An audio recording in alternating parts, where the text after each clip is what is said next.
السلام عليكم ورحمة الله تعالى وبركاته. أهلا بكم في مطبخ نسيلياكي أحضر غذائي بنفسي. هذه المرة أيضا راح نعاود هذا الفيديو بدون موسيقى، والوصفة عبارة عن ميني دونات بدون جلوتين. تبعوا معايا الطريقة والمقادير. راح نستعمل 4 ملاعق مملوءة حليب دافي، ملعقة كبيرة،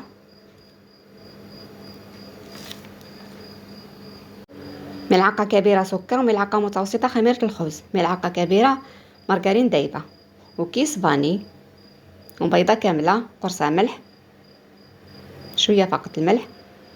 راح نستعمل هذه الفرينة، فرينة الخبز والبيتزا.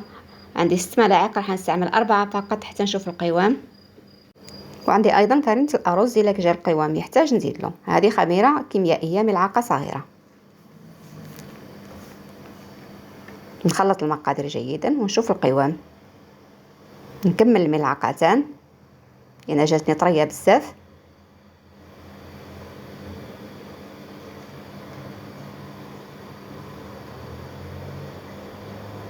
خلطهم مليح وعجنوا شويه. نزيد الان نصف ملعقه فرينه الارز، هذه اللي استعملت.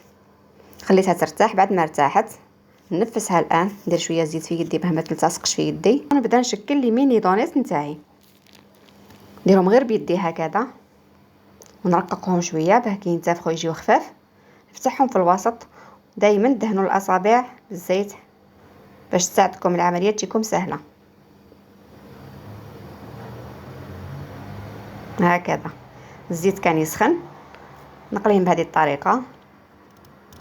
شوفوا بعد ما كملت جاوني 12 حبه. وعندي هذه الشوكولا دائبه بدون جلوتين، عاود جريتها شويه بشويه حليب باه تجيني جاريه، وزينتها بهذا الشكل.